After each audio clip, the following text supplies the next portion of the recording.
The Wes Penre Papers. A Journey Through the Multiverse.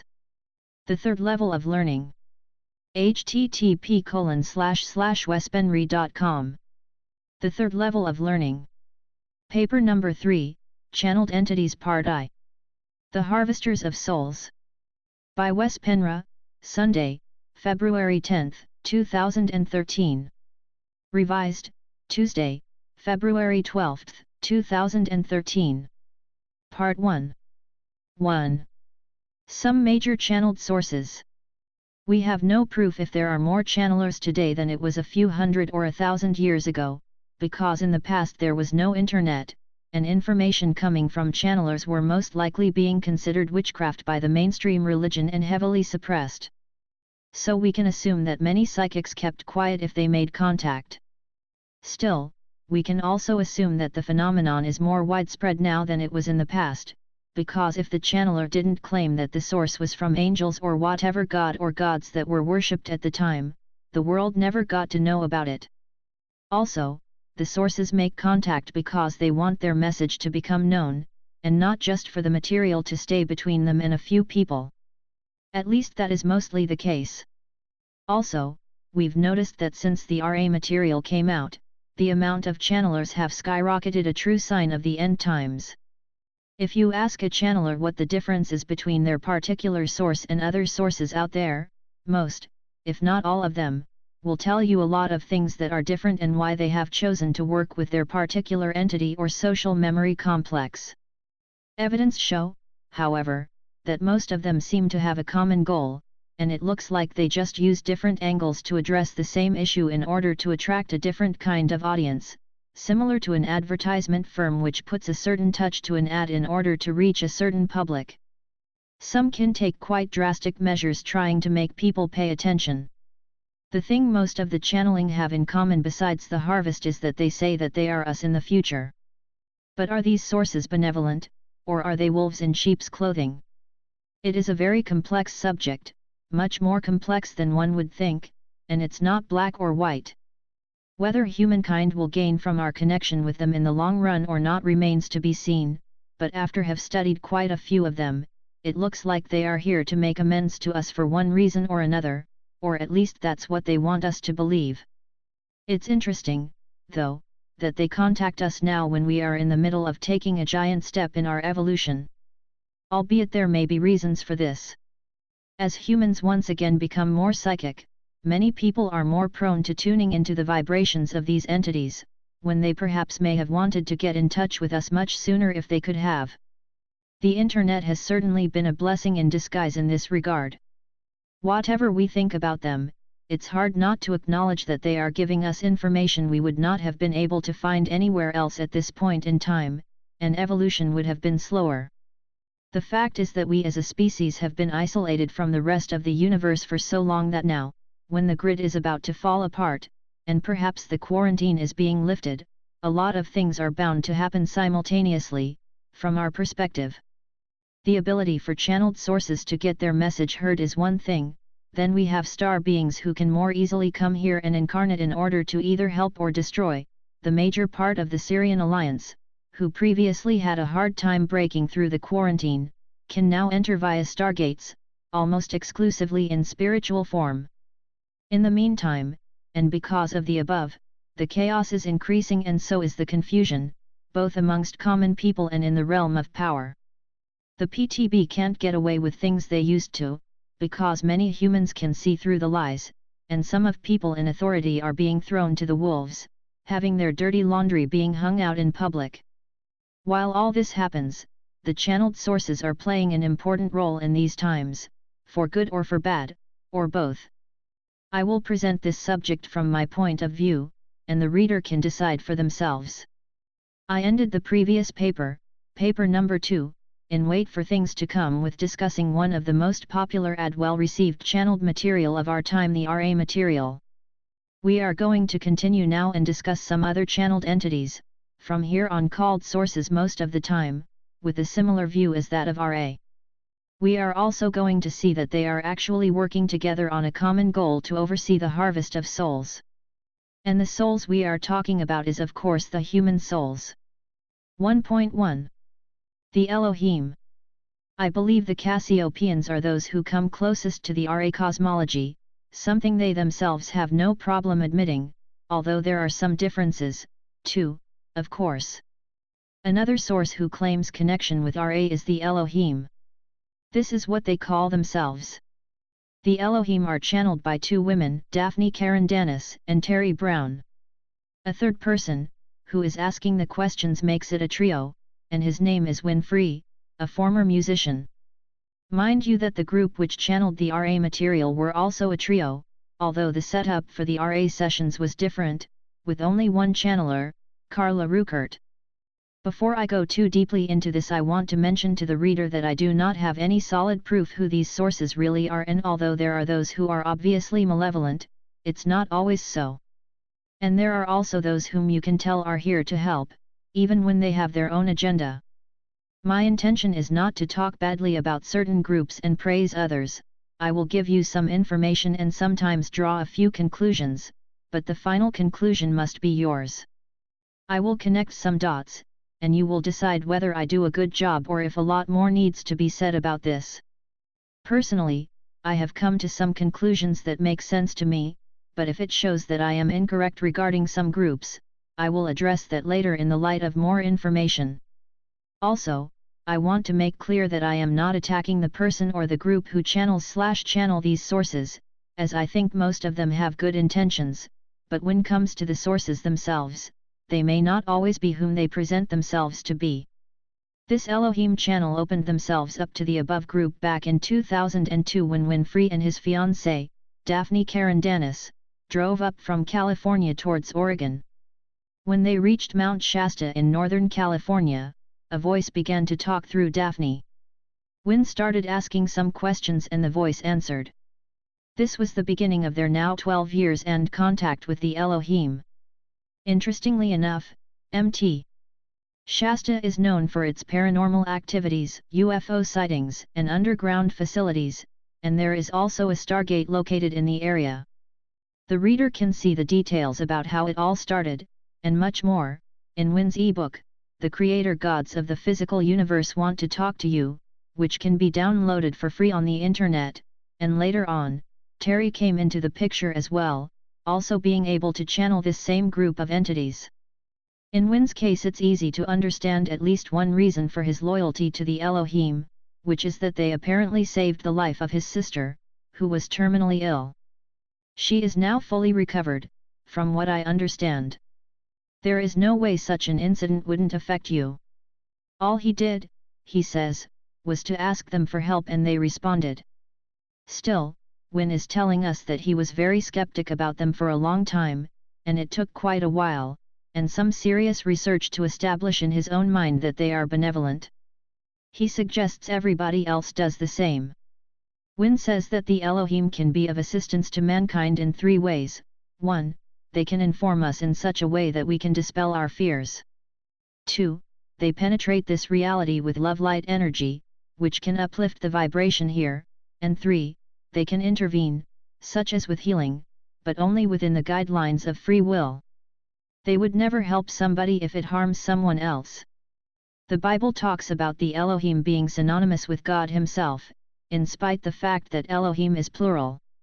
Others, like Win's group, say they are the creator gods, plural, of this whole physical universe, while some, like Zecharia Sitchin, tell us that the Elohim are synonymous with the Anunnaki, those who from heaven to earth came. I discussed Sitchin's work in Level 1. My own research has shown that the Anunnaki is a term being used for the gods who invaded Earth 500,000 years ago, but is basically a term originating from Orion, most possibly brought down here by Enki, the head of the faction of Syrians, the fallen angels, who arrived here 500,000 years ago. However, these gods who arrived here and started manipulating the DNA in existing humans and apes were a mix of Syrians, Pleiadians, Alpha Draconians, Vegans, and a few other star races. I gave the name the Syrian Alliance to this group of star beings. So if we are to believe Sitchin's translation of who the Elohim are, they are the Syrian Alliance. But if we go with the claim that the Elohim are actually the creators of this physical universe, like Win and his group say, then we still have to ask ourselves, which physical universe?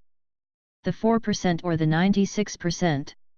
If they are talking about the 4%, the universe we perceive with our five senses, then we are still coming back to that they are the Syrian alliance. Only if they are talking about the physical universe before the Syrian overlords tampered with our DNA, and they were working directly with the Mother Goddess, can we consider this Elohim group being benevolent, if they are truthful, that is. So let's see who they are, what their cosmology is, what their intentions are by contacting this group of humans, and what the effects are from the channeling. Also, let us take a look at whom they are in cahoots with. They do mention, however, that they consider themselves being more feminine than masculine due to their creative abilities. 1.1.2 The cosmology of the Elohim. Let's start with their cosmology. Like almost all channeled sources, they say there is one creator, which is all that is, and we are smaller portions of that one creator, here to have experiences, so that the creator can have experiences outside of himself. Creation consists of a central universe, and from that, 5 other universes expand, while a 6th universe is being formed as we speak. Interestingly enough, that corresponds with the 7 super-universes in the Urantia book and in the Wingmaker's cosmology, and is also in line with LPGC's 7 superdomains, although the latter are constructed slightly differently. Moreover, they are very much in contact with RA and share their cosmology to a very large degree. Therefore, they say, just like RA, that we are at the end of a 75,000 years cycle, and that we are at the point where some people, who are 51% Sto, will be harvested, and RA and the Elohim, together with other star beings, such as Carla Ruckert's new group, the QUO, are here to help in the process. In fact, although RA said that they would never speak through a medium here on Earth again if Carla Ruckert's group will dissolve, which it did when Dr. Don Elkins, the questioner of the RA sessions, committed suicide, because no one else could hold their energy, RA is back and apparently channeled through metaphysical researcher, David Wilcock. Carla Ruckert, who is friends with Wynn's group, says she thinks Wilcock's source is indeed RA, but a lower vibration of the same collective Carla channeled in the 1980s. If this is true, Wilcock is apparently strong enough to hold their energy. Like I said in the beginning, the Elohim claim to be the creators of the entire universe, the original creator gods I was talking about both in level 1 and 2, the so-called builders. They are from the 6th dimensional ray of light and love, and now they are coming to Earth to partake in what they say is a very important event, the ascension to the 4th density Earth. We get the feeling it's their responsibility to come back and check in on their creation. Note, however, that they are not saying, from what I know, that they created mankind in particular, but they created a universe for mankind to be created and develop in.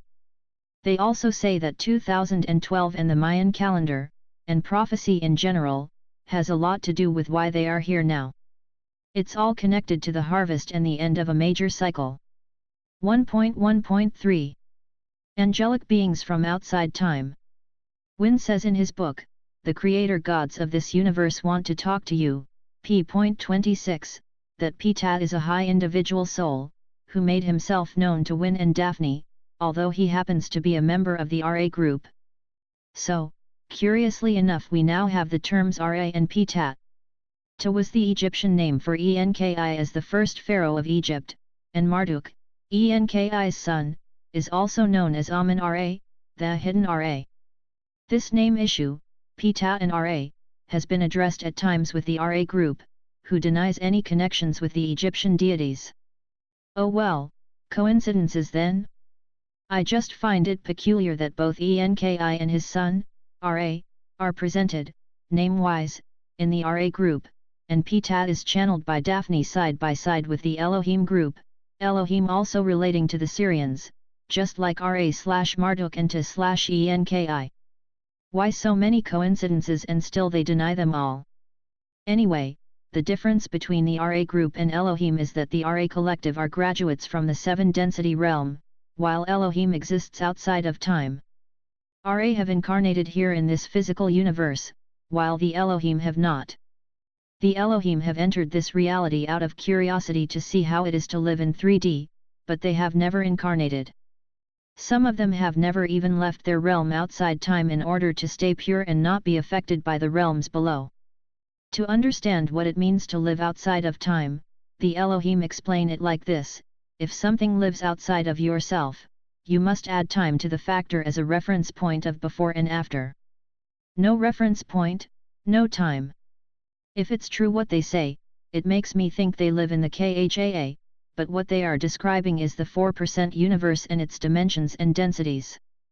Without putting any judgment on Elohim at this point, it's necessary to say that not all beings or star races living in the KHAA are benevolent, loving beings. The Orion Empire is the higher realms of the KHAA, but the KHAA has its own dimensions and densities as well. So please be advised that the harvest spoken about is addressing the levels of reality in the 4% universe, and not in the KHAA.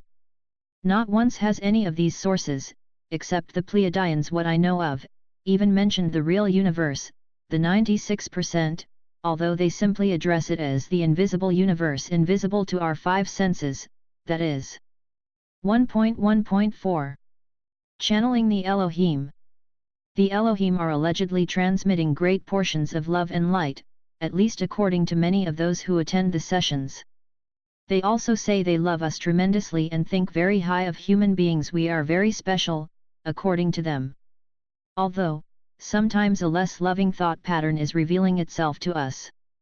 In Win's ebook, page 90, Win is asking the Elohim what it is that limits a normal 3D being from operating outside 3D rules, and the Elohim replies, the normal fog-dense brain. Win then asks if that is how they talk about humans when we're not around, and they respond, it is a product of our frustration when working with your realm.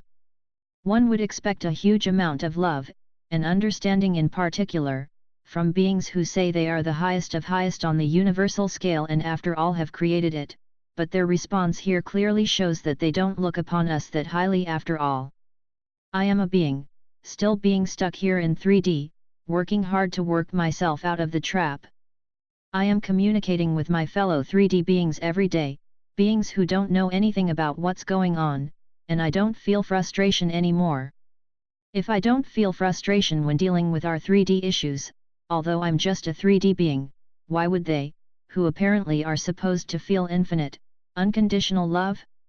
I may sound picky, but sometimes it's in the small details you eventually can start seeing the bigger picture. It's very important not to trust a source only because they transmit large portions of love and light. It's easy for them to transmit those energies by using technology and by using positive universal energies against us. All they need is to know how to do it. For them, it's kids' stuff. Because RA have experienced our realm, they have more knowledge how to overcome obstacles here than Elohim have, but Elohim are more angelic and can perform miracles. They actually say they can beam love/light energies into this realm, although they are mentioning this in a positive context. They are often working together with RA to liberate the Earth realm. In both Level 1 and Level 2, I discussed something I call the wave of the supernova, which supposedly is a wave of energy heading towards Earth in faster than light speed. Some people fear this wave, while others believe it's going to raise our consciousness, either to become truly multi-D or enough to once and for all ascend to density 4, those who are ready for it, that is. Like I said at the time, this is an event that could happen around 2012, or it could happen later. We are still waiting, but by looking into the channeled sources a little bit extra, like I have done since then, a certain pattern starts to unfold, and it has to do with the harvest. Not only do a certain amount of sources suggest they are here to help us with the harvest from the 3rd to the 4th density, but they also tell us that they are all riding the wave. And this wave is approaching Earth in super high speed. They say that the wave is the direct cause to our ascension. I found this a little peculiar and looked into it some more. The result of my research will be revealed in a couple of papers from now. Elohim, Ra-Quo, the Cassiopeans and the Alpha Draconians, according to themselves, as we shall see, are all wave riders. Let's continue with 3 channeled sessions, so the reader gets the feel for them. In the first one, Winfrey is the first talker, and beside him is Terry Brown, who will start channeling a few seconds into the video. In the second and third videos we hear Daphne Karen Danis channeling the same entities. The Wes Penre Papers. A Journey Through the Multiverse. The third level of learning. http://wespenre.com. The third level of learning. Paper number 3, Channeled Entities Part I. The Harvesters of Souls. By Wes Penre, Sunday, February 10, 2013. Revised, Tuesday, February 12, 2013. Part 1. 1. Some major channeled sources. We have no proof if there are more channelers today than it was a few hundred or 1,000 years ago, because in the past there was no internet, and information coming from channelers were most likely being considered witchcraft by the mainstream religion and heavily suppressed. So we can assume that many psychics kept quiet if they made The voice you're about to hear is part of that energy that you're experiencing now. And do we have a comment? We greet you in love light. Each one of you, individually. Each one of you combined together as a group, as a consensus reality. We are able to look down on your area, say from the Hollywood sign, to see the area. Now we're going to do something we've never done before, and that would be to combine ourselves with Terry and mutually describe our experience with the New York grid healing on the World Trade Center. This will give an example of what we are doing when we come in. As Terry and Wynn and Daphne were riding in the car, Terry was in Los Angeles. We combined with Terry and were speaking with Terry through Terry's voice. We were able to look down upon the whole city and to see the energies. As we looked down on the World Trade Center, we could feel through it, and it was dead energy. In the area where the World Trade Center had stood was dead energy, impenetrable. We could not put our energy through it. It was dead energy. They could not put their energy through it. As we change focus and we look at the situation through Wynn and Daphne, they could not penetrate it with their energy. Terry would look down with us, combined with us, over the whole area, looking down from way above where the tower stood.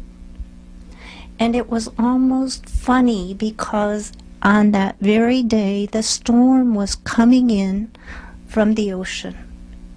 The storm looked like a huge lion almost. It was rolling in this big, giant, rolling, thick front cloud. Daphne and Wynn had no idea of this view of looking at this huge storm overshadowing the situation and coming in. Terry, as she looked at it, was scared. It's like, oh my God, they're driving in the rain and here comes this giant storm. And so Terry asked, please calm down the storm so that they don't get into some kind of a flood along the waterfront. So all of our energies together. We entered a calming on the storm, and the storm did not reach the magnitude it was predicted as it came into New York that day. Everyone else on the line were energy points across the United States connected on the phone line. Everyone's energy was able to ground some of the energy of the storm and to, like a lightning rod, bring the energy down into the ground and lessen the storm that hit that day. Everyone's energy and Terry's energy combined with our energy was able to penetrate the column of air where the World Trade Center had stood. We were able to bring energy through that column and to bring it more alive.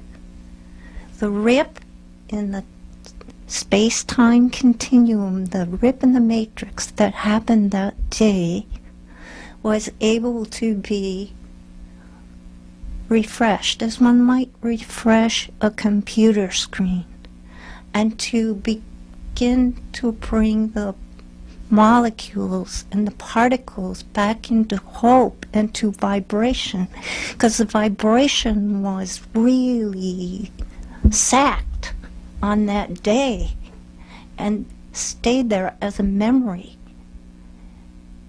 That is what happens throughout your earth as different wars happen. Baghdad, dead energy. It needs healing. Afghanistan, it needs healing. Hiroshima, it needs healing. Nagasaki, it needs healing.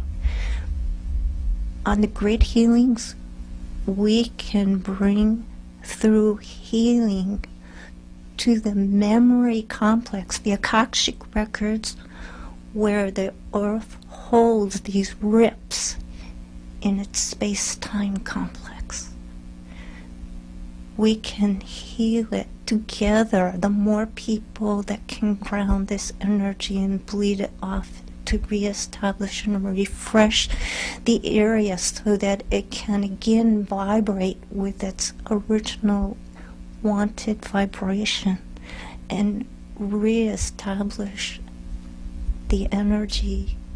Because what happens when you make a rip in the times and the space-time, then it's easier for that area to fall into the same injustice and problem and rip again, because the energy is there and something attracts what is there, what it is has created there, then it attracts it again.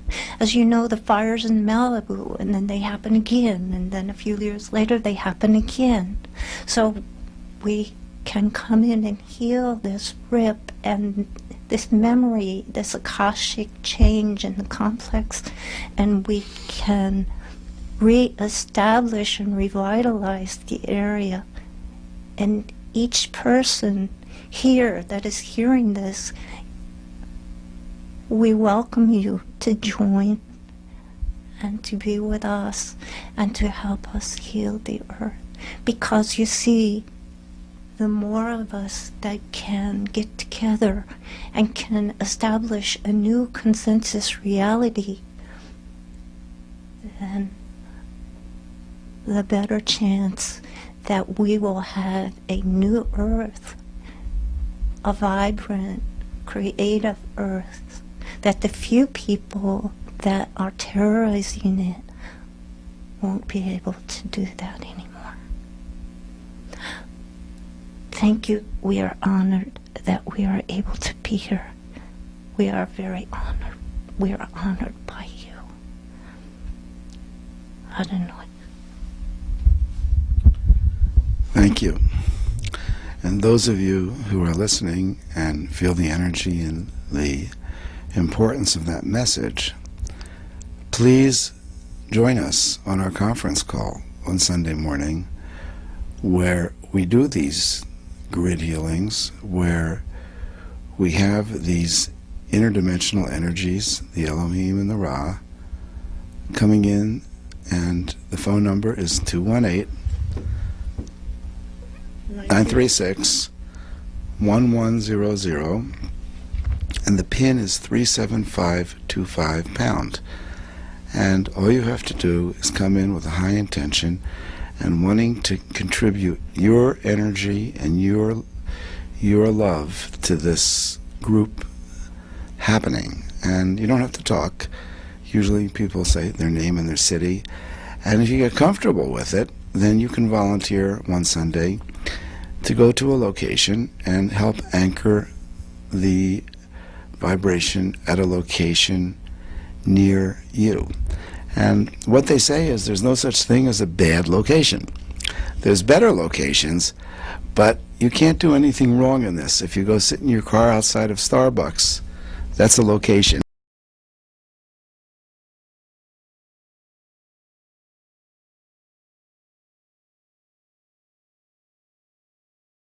Manifest your intent through the service of your chiropractic work, through the service of doing shows such as this. These are intents with focus, which reach out into the venues of those who could hear you, people who have open hearts and open minds. This is an avenue, it's a kind of superhighway onto which you can pour your love light essence. And in this way you can reach others and uplift others. This is a manifestation of intent. To hold a vision and then implement this vision, this is a manifestation of intent.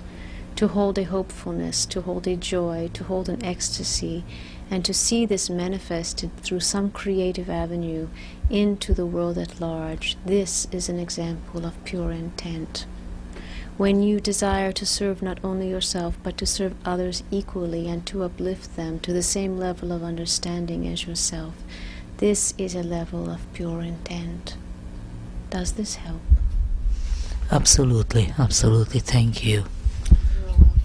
You know, we have been doing a conference call on the telephone for probably a year and a half, and that conference call is open to anyone who wants to tune into it. And it seems to me that the conference call, the people that tune in regularly, that listen regularly, that participate, are learning how to increase their ability to have this kind of pure intent. Is that true? Yes, it is to some degree.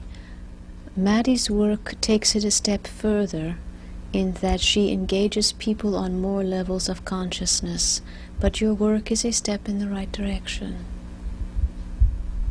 Thank you.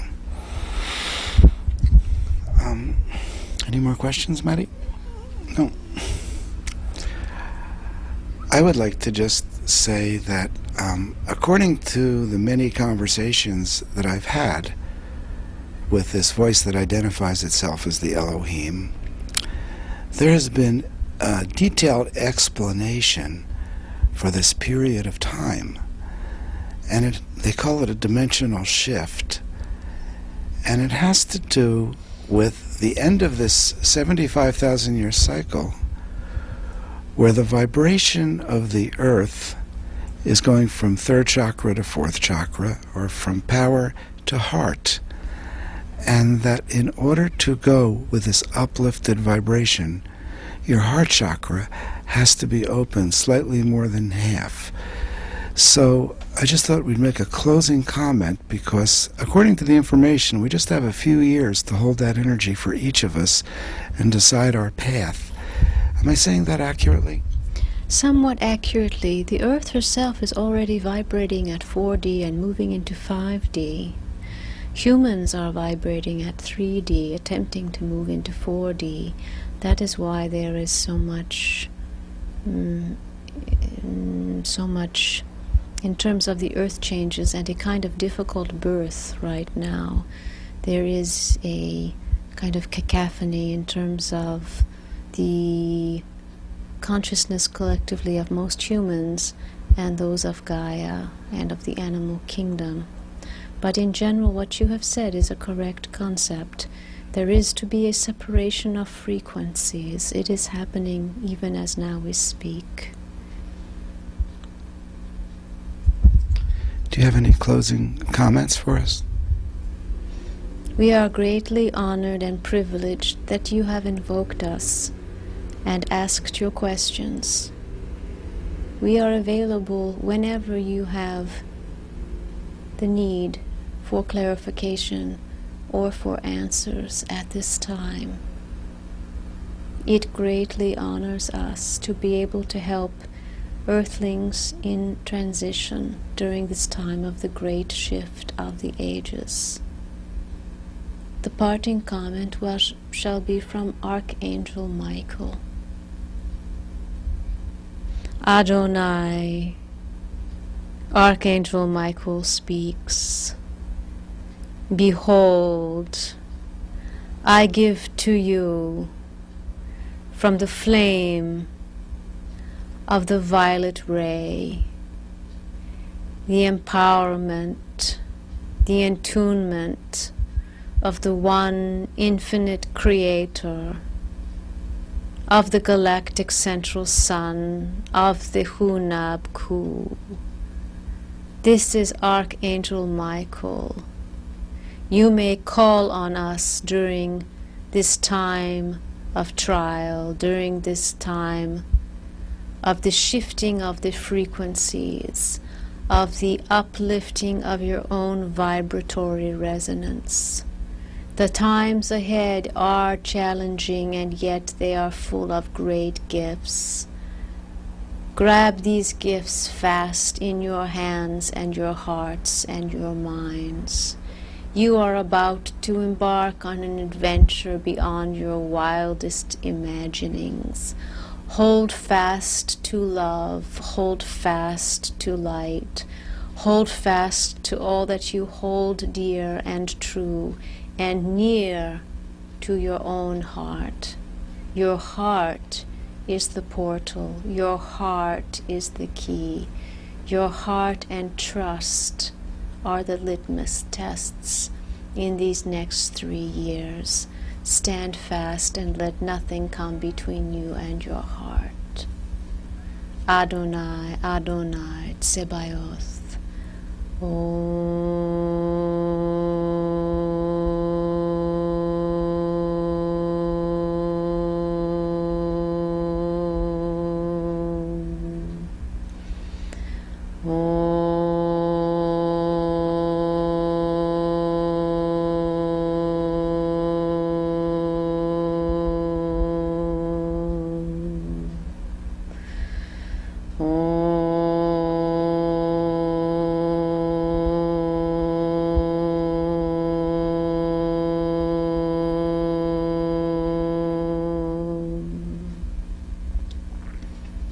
Shanti, Shanti, Shanti.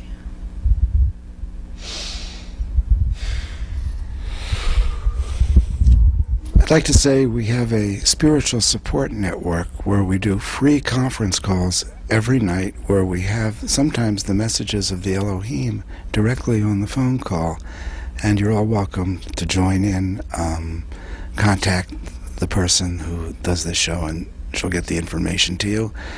And also I have a book, The Reincarnation of Edgar Cayce, which is available everywhere, Barnes & Noble, Borders. And if you're interested in this dimensional shift and the understanding of it, the book goes into it in great detail. I thank Maddie very much for inviting us to be here tonight and honoring us with being able to share with you. It's an honor to have you both here, and it was an incredible experience. I never ever felt something like this. You're very welcome.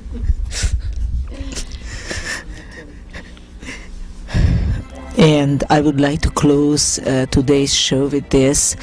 And as much we went over our 30 minutes. Thank you for watching and checking in with us, and welcome you next time to the show.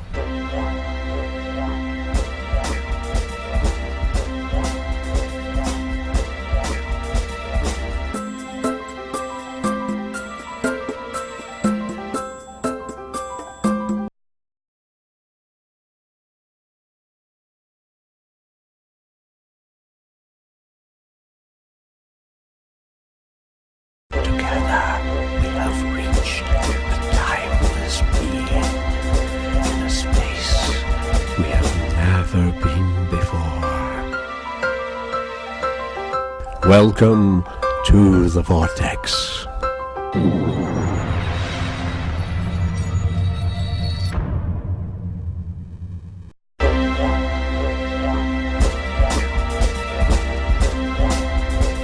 Thank you. This particular audience in West Hollywood is made up of many people who work in the media, who have impact on the collective consciousness through the media. How would you suggest to those people how they might make a difference in this shift that's happening on our planet? We would ask you to look into your hearts, to pursue your life's passion and dream, but pursue it with respect for yourself as another person. You do not have to trample someone else to make your own dream come true. You can uplift the one next to you as much as you can lift yourself. When you can share in the love light vibration and lift others as yourself, and share with others as yourself, you will indeed have achieved what we call the compassionate law of one, to treat others as yourself. For when you give truly to another, you give to yourself. When you heal another, you heal yourself. When you give of service to another, you give service to yourself. And this continues in a great celestial cycle, which is beneficial to all. It is what you would say a win-win kind of analogy. You need not be in competition where one is the winner and one is the loser. Ultimately, that only hurts everyone. Move to the greater way of being. Move to the greater way of connecting. Move to the greater degree of loving. You will find much more joy and ecstasy coming into your life and sustaining into your life and becoming one with your life and supporting your creative endeavors if you can move in this frequency. It is indeed a most beautiful and ecstatic frequency, something that is self-perpetuating and something that you will never ever lose. Okay, so I'll ask keep asking some questions that I think would be interesting for our audience to hear. And of course, we are having a conversation with the Council of On, or the voice that identifies itself as the Council of On, which is the division of the Council of Elohim, which is a group energy that's outside of time, that according to my conversations and according to history, has been one of the creators of this realm. So I would like to ask the question, of course, we all are here in this realm, how do we look all through history to the energy that was part of the creation of this realm, and how did things get so screwy down here, where there's so much suffering and pain? Was that part of the original design?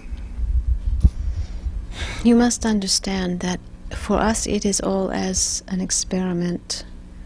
Of course we do not wish pain. Of course we do not wish suffering. You are to us as pinpricks of light and conglomerations of light and separations of light. The pain and the misunderstanding and the tragedy come on your realm when the light coagulations cease to coagulate and separate themselves out into very, very segmented parcels where they feel that they can no longer connect with any other love light segments. They feel that they exist in perpetual darkness. This is very sad for us, and we try to push them or group them together with other like-minded love light entities that they might feel a part of something. Does this answer your question? I think it does. Is this the Council of Elohim that has been, say, part of our religious history, the Old Testament, the New Testament? Have you been part of all those creations in the history of man's trek? To some degree or another, this is the case. Okay. Somebody who's listening right now to these words, can they connect with the energy of the Elohim while they're listening? And how would that feel if they did? It is possible for them to connect. Not everyone will be able to do this. As far as the feeling, this is an individuated experience. For some it is a tingling, for some it is a lightness in the room or a brightness in the room. For some it is a heightened sense of focus or a heightened sense of understanding, of comprehension on the intellectual realm. For some it is a feeling of coolness on the skin, or the expansion of the space physically within the parameters of the room. It is an individuated experience, yet people can physically become aware of our presence. Thank you. In one of the channelings, we talked about gross repeating cycles and the reincarnation episodes repeating themselves over millenniums. Could you share a little bit about the meaning of gross repeating cycles? Well, look at the word gross repeating cycle. Gross refers to matter, light trapped in the density of matter. So gross would have to do with weight, it would have to do with density, would have to do with the love-light vibration caught in the lower realms of existence in terms of densification of matter. Repeating cycle is one in which the love-light vibration could not graduate, could not escape from that particular orientation or vibration for which they had signed up, so to speak, for certain life lessons to be mastered. As a child not yet ready to graduate, say, from the 3rd grade, they would have to repeat the curriculum until they understood and mastered the lessons contained therein. It is very similar for human experience to have the same kind of pathway, the same kind of trek through the 3rd dimension. The 3rd dimension is a mastery of precipitation, levels of self-care and mastery and precipitation on the 3rd density plane, of taking care of the self, of mastering the laws of money, the laws of power, the laws of self-esteem, and yet doing this in a way that hurts not others and the heart remains open. So this is the level of mastery which is required. Simply the outlines. Of course there is more involved. And when one does not measure up, and we say this not in negative ways, but when the soul has not yet garnered the requisite experience for this to be made manifest in the soul's interior ways of knowing, then the soul has the option of repeating the cycle for better